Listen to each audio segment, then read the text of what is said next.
day and welcome to Corporate Doc Podcast. I'm Dr. Naomi Chitambira, your host. Today, we explore the 4 pillars of psychological safety and what they look like in work teams. I love practical stuff and I'm going to try to make this so simple so that we can all get the flesh out of this episode. So let's jump straight into the 4 pillars. Pillar number 1 is inclusion and belonging. This is your starting point as a leader. The moment you find yourself in a position where you work with people, you need to ask yourself, does everyone on my team feel included, and do they feel they belong?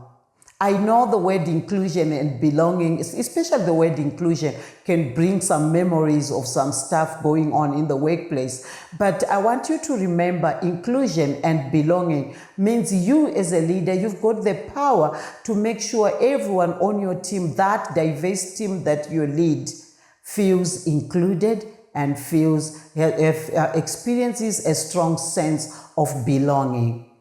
All right, so I've got this exciting way I want you to begin to explore inclusion and belonging. Ask yourself, whose voice carries weight in my team? Whose ideas are embraced and whose ideas are dismissed? Who gets consulted informally and who gets to follow orders?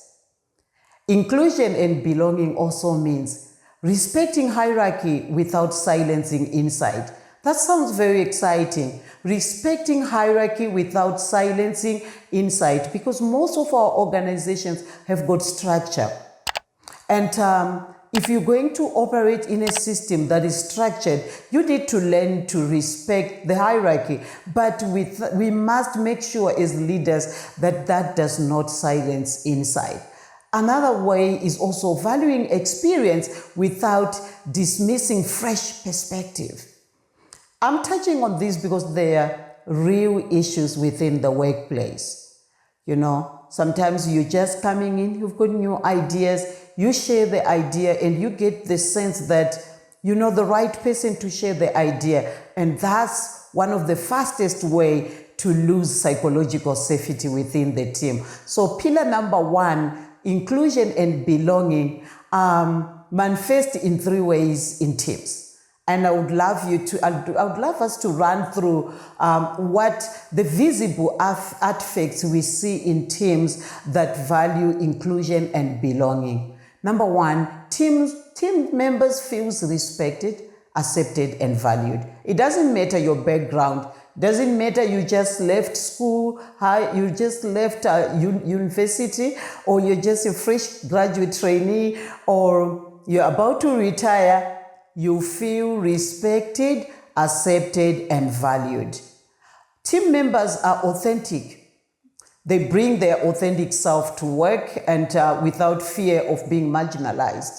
And also team leaders promote diversity of thought and perspective, ensuring all voices are heard. This is the picture, the visible artifact we can see in teams where inclusion and belonging is valued, which means I can be joining your team today. You know, you can even begin to see yourself contributing because we believe you belong and you must be included, your opinion matter. But we know for sure it's not always like that. In some teams, people are left outside, some are crying to come in, some are experiencing what we call cliches or inner circles. So when you find that the moment you as a leader find yourself close to a certain group of people, you should know that you have failed to fully include and create a sense of belonging within your team. So I would want us to, because sometimes the best way to learn is to also look at what happens when inclusion and belonging is not taking place, or it's not just there.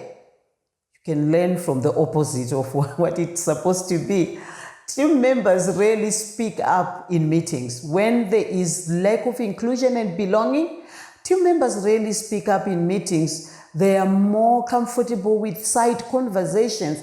I know for sure there are certain cultures where When you get into meetings, people don't talk, but when they're outside of the meetings, they know exactly what should have taken place in that meeting, what should have been the right decision, and they do that out of the meeting. That's a sign of lack of inclusion and belonging. The next thing, we see small groups or inner circles are often dominating decision making. So where sense of inclusion and belonging is lacking, inner circles dominate decision making. Have you ever noticed some situation in some organizations where you know an announcement about a major change before it's already announced? You know it from a certain group of people who are close to management, or a certain group of people who are close to the leader. You even know the changes that are going to take place through the informal circles, but these informal circles are emanating from people who are in the inner circle. I think at one point or two, one point or whatever, where we have experienced it in different communities or organizations. Another sign is that team members hesitate to take risks, and feedback is perceived as a threat. Where sense of inclusion and belonging lacks, when you give me feedback, I feel attacked. It's because inner circles, divisions, silos, creating different cultures, subcultures within the same team. So here, top 2 reflective questions I would want you to ponder on as a leader as you begin to deepen your thoughts on pillar number 1, inclusion and belonging. Ask yourself, do my daily actions signal to others that they matter or they belong, or simply that they must fit in? Do people feel they belong, or that they must earn safety through silence? Right. Okay, let's move to freedom to grow. Pillar number 2, freedom to grow. I love these 4 pillars, but I'm going to tell you that there are some which are my favorites, not because they are more important than the other, but I believe every human has potential to grow, and we all have an interest to grow. You know, if you ask people, if you ask a graduate trainee, you are in this organization, you've got a bright future, what do you want to do? You hear them saying, I want to grow. I want to grow within the organization. I want to learn more about the job. I want to grow as a leader, as a professional. So growth is an integral part of all human beings. All right. So what does freedom to grow looks like? What are the visible artifacts of teams that value the freedom to grow, or that exercise the freedom to grow? Number 1, individuals feel safe to ask questions, seek feedback, and admit mistakes without fear of punishment or embarrassment. Also, the environment encourages continuous learning and curiosity and development rather than perfection. So guys, let's pause. This is freedom to grow. You cannot develop without asking questions. We cannot create without asking questions. We cannot be innovative without asking questions. We cannot have insight and foresight without asking questions. So freedom to grow is saying, what is our attitude towards questions, feedback, and mistakes? Do we hide mistakes when they happen because of fear of punishment? What environment have you created within your team? Do people come forward with mistakes and their learnings? So one example I can give you where there is freedom to grow, project setbacks, or if someone fails at something, a project or task, there is what we call learning review, rather than a blame session. You know, when I talk about a blame session, I have an idea of how some of my clients' hands were bent. You know, people always say, Naomi, I tried taking initiative. It didn't come out well. My team leader told me, leave that to me. And that's one way to choke creativity and innovation in the workplace. So, freedom to grow. We take mistakes, we take failures, we take setbacks, and do learning review rather than a blame session. Let us go through top 3 signs that show that that exhibit lack of freedom to grow within teams. Number 1, fear of making mistakes. The moment you realize that people are so afraid to make mistakes or to flip it over, it can be the desire to do a perfect job, which we end up call perfectionism, an unhealthy way of getting things done. You just want everything to be perfect, to flow. You see, even in this podcast, you may see that I may miss an English word. My first language is not English. But when people are so afraid of making mistakes, we realize that there is no freedom to grow. And errors are hidden, minimized or blamed on others. You know, when your team is not comfortable to own up to a mistake or to say, I made a mistake, know that the environment is not conducive for growth. Number 2 is low curiosity and few questions. Where there is freedom to grow, people ask questions. But when you realize that in your team people ask less questions or are not asking questions at all, you need to realize that something has gone very wrong. When people rarely ask why, how, and what, then we know innovation has stopped, because innovation emanates from how, why, and what if. You know, so if you choke your team's ability to ask what if, the what if scenarios, how did we come to this conclusion, and why do we do things the way we do, you know you have stifled innovation and productivity. Another sign of lack of freedom to grow is stagnation and over-reliance on the leader. You know, I feel a bit animated speaking about over-reliance on the leader. Why? Because most leaders think when their teams depend on them, it's a good sign of great leadership.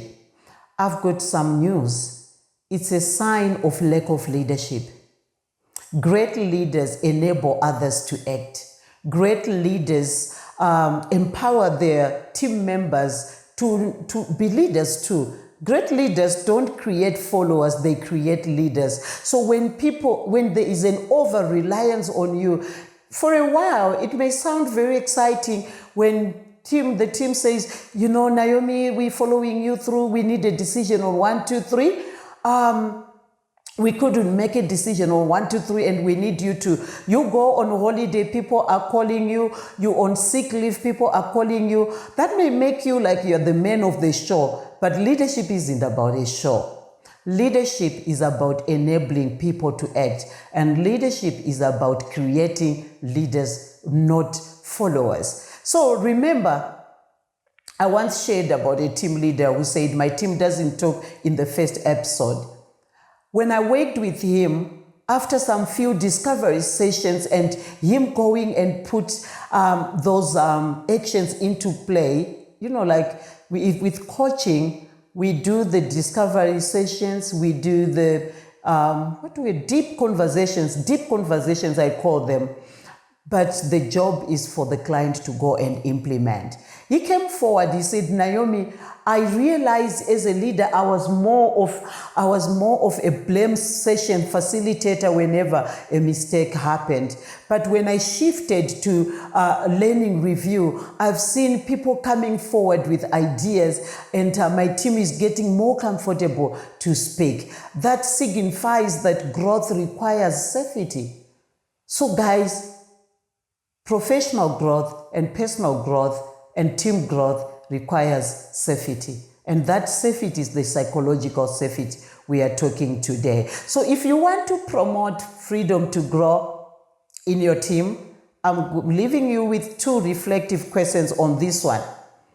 Please take time to reflect on these questions, because that's your first step in the right direction. Number 1, how do you respond when mistakes happen? Do I create learning? Do my actions create learning or fear? How do you respond when mistakes happen? I learned this the hard way as a mother. Sometimes I remember we were baking a fruit cake with my daughter, and I think the measurements, she didn't get what I said, or we had the misunderstanding. And before I knew it, all the fruits were in one, and she had already mixed them. My reaction was like, like it's the end of the road. But as I calmed down, I realized my reaction wasn't the best to encourage learning. And I apologized. I said, you know what we needed was just to rework the maths and get the cake done, which is what we did.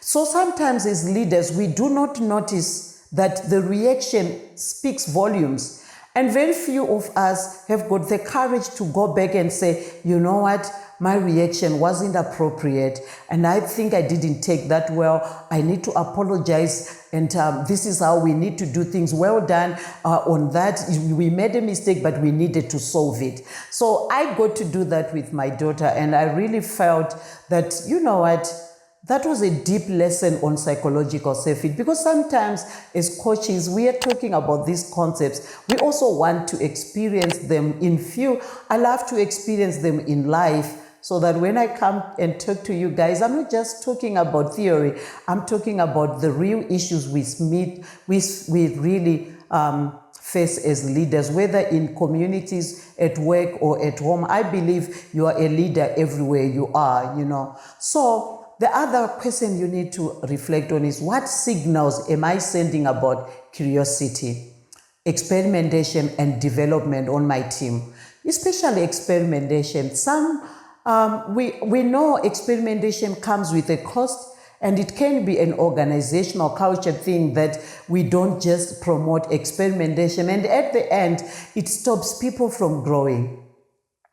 So guys, let's reflect on that. Let's move to pillar number 3, empowerment to participate. This is also one of my favorite. Remember, I said leaders enables others to act. Leaders remove obstacles so that their teams perform better. But what is true empowerment? Are you the wisdom of the team? If as a leader you feel that when you're absent, people are making mistakes, it actually shows that you have failed to lead, or you need to grow as a leader. It's not just about failure. Sometimes it shows you need to grow as a leader. Most of the times I hear leaders saying, Naomi, sometimes I have to do these things by myself because I don't trust junior people. I don't trust other people to do it. If a mistake happens, that's one of the fastest way to fail at empowering others. This is what true empowerment looks like: ownership, initiative, and accountability. Imagine the workload that you carry home. If you had empowered people, and people on your team have got high ownership of their team's goals, they can take initiative and accountability, then that means you will go home and spend time with your family or with your wife, have fun with your children, do homework with your children. But most of the times when we fail to empower others to participate, we carry the load with us. And before we know it, burnout, disengagement, even at leadership level, is taking place, because when you are overwhelmed with work, you begin to suffer what we call burnout or mental health issues. So what is the reality, guys? The reality is that empowerment in some teams is misunderstood as insubordination. When people are acting empowered and they discover things, they bring it to leadership, sometimes leaders feel, you didn't have the authority to show me 1, 2, 3. That's insubordination. That's where you feel people saying, Naomi, when we see these things, when I say Naomi, it's because I'm a coach, and most of the stories I've had, people say, Naomi, it's career limiting. All right, so what does empowerment to participate looks like in teams? The visible artifacts of empowerment to act. People contribute ideas. It's a busy work environment. I love that one. People take initiative and express opinions that advance the team's goals. Please note, it's not a busy environment, people gossiping. No, it's a busy environment advancing the mission of the organization. You look at it, when people are empowered, they contribute ideas, take initiative, and express opinions. I don't know about you, but me, I love to work with people, a busy place where people are productive, people are thinking of the work we need to do, people have got insight, people have got foresight, and people are so passionate about what they do. When your team is empowered to act, those are the kind of people who come to you and say in the morning, see you, or can I see you? Whilst I was driving going home, I had an idea that can solve the problem we are having. Why? It's because they are empowered to act. Another point, there is also constructive disagreement, and diverse viewpoints are welcomed as a path to innovation and better decision making. Just think about it. Constructive disagreement. When we've got that busy, productive work environment, it doesn't mean we will have to always agree. We are going to disagree, and that's a healthy sign within a team. Show me a team that's always agreeing, then I'll show you a team that's not empowered to participate. All right, this makes me jump over to top 3 signs of low empowerment to participate. When a team is experiencing low empowerment to participate, ideas are withheld. Team members hesitate to share ideas unless asked directly, and contributions are repeatedly aligned with the leader's voice. Now that's my favorite point again. Contributions are repeatedly aligned with the leader's views. I know there are leaders who love that, who think, oh, my team doesn't argue. We do not argue. People really understanding, and sometimes you really feel that you have grown as a leader because you are now at the level when you share, your team sees value in what you say. But flip it the other side. What if your actions have silenced these people?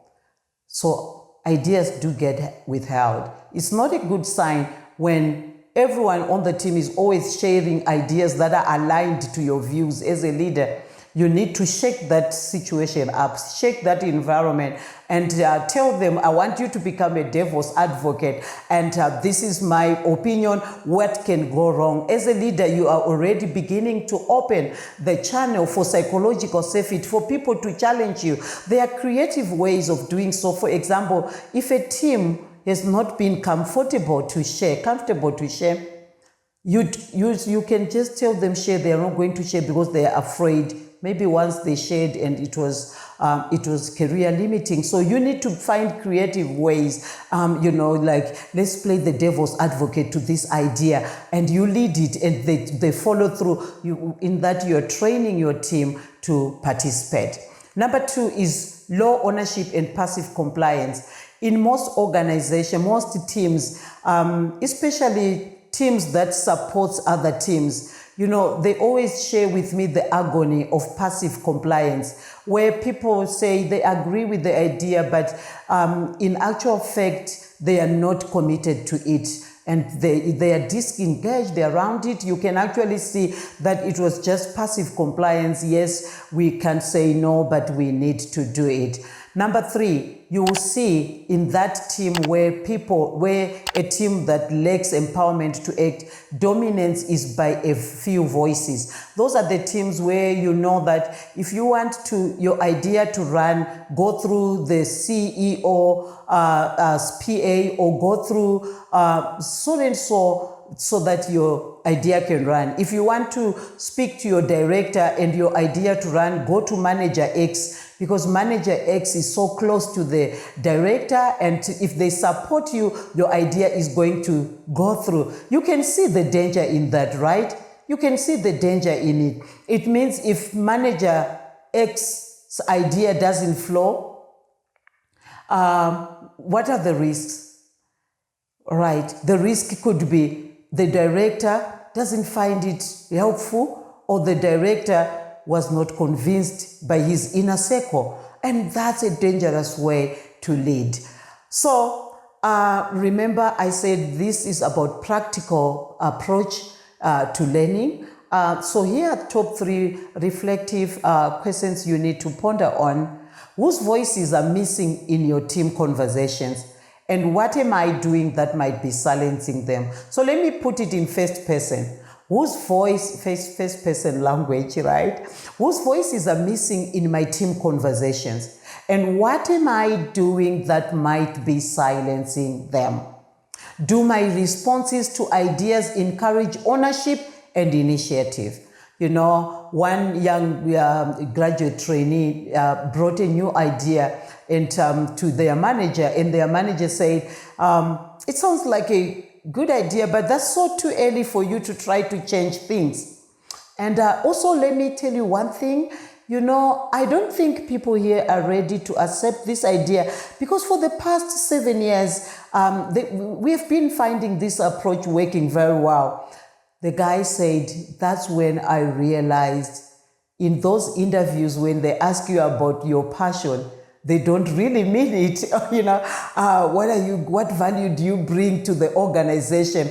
But now the reality in teams is that people want to do what they've been doing the past 10 years, and they're not going to give you an ear on your idea. That's one way of choking innovation and productivity in the workplace. Let's jump straight to the pillar number 4, the last pillar, number 4, courage to speak up. And from our Southern Africa experience, we know we are a high power distance culture, you know, in Africa. You know, the moment someone who looks like my dad walks in the office and they've got a position, sometimes we can even begin to, if we are on first names, we automatically change. For example, if I meet a Zimbabwean executive, it's so hard for me to call them by name, but it's so easy for me to call an American executive by name. Why? Because in the back of my conscience, I know that I cannot be found talking to a 65-year-old leader, even though we are at the same position, and calling them Caleb, you know. It's just that. So let's talk about how that affects courage to speak up. You know, it does affect the courage to speak up, because high power distance makes leaders not reachable to their teams. So if you want to change that environment, you need to go to the people yourself as a leader. People need to see you active. People need to see you involved. People need to know that you are one of them. You lead, but you are part of the vision. I often ask leaders, who in your team challenges you? And I love this when I'm coaching people, executives. I ask them, who in your team challenges you? I don't get a straight answer. Most of the times people will be like, what do you mean, Naomi? Yeah, people discuss ideas, you know, and if the answer is no one challenges me, I know that this person needs to sign up for 1-year coaching. Then I know leadership has become a risk. Why? It's because if no one challenges you, it means you've been exhibiting ideas that are like, you are the wisdom of the team, you are the beginning and the end of the team, you know, and that's one way to fail in leading teams. Right, so let's just quickly touch on what courage to speak up looks like in work teams. Employees feel safe challenging the status quo and raising concerns about processes, ethics, or risk without fear of retaliation. I don't know about you guys, but have you noticed the 21st century is marred by corporate scandals? Some of these corporate scandals are involving organizations, auditing firms. And you ask yourself, so how did the system miss this? From middle management to this, to that, how does a whole system miss this? We need to know. In such environments, there is no psychological safety, and the pillar courage to speak up isn't alive. So leadership also in places where courage to speak up is thriving Leadership encourages healthy dissent and sees it as a form of engagement and responsibility. So when we say healthy engagement, healthy, even if we're complaining about a process or if we're highlighting a risk, we have processes to do so. Courage to speak up protects ethics, reputation, sustainability of the business and performance. And silence may feel peaceful, but it is often expensive. I don't know how much I can stress that. Silence may feel peaceful, but it is often expensive. Most people say, I choose to be quiet. Leaders, your people you lead sometimes choose to be quiet, but that silence is expensive. You will notice as we tackle the 3 signs of low courage to speak up in organizations or in teams. Number 1, agreement without engagement. So team members publicly agree but complain in private. So which means commitment is already at its lowest. Meetings end quickly with few questions, challenges or alternative views raised, so everything looks like it's moving smoothly. Decisions are rarely tested or constructively debated. What this signals is that people fear negative consequences for disagreeing or challenging authority. And most of the time, leaders get partial truths or make decisions with partial truths. Number 2 is problems are hidden until they become crisis. I don't know about you, but I don't like crisis. I like to solve a problem because I believe problems are part of the game. Sometimes you feel more victorious because you solved a problem. But when it becomes a crisis, it takes a lot from us. So leaders in areas where crises are hidden, problems are hidden, leaders are often surprised by issues that frontline staff were aware of. This is practical experiences from the coach's diaries. Most of the times when I work with lower level teams, they know exactly what should have been done, and they knew exactly the source of the problem, but psychological safety.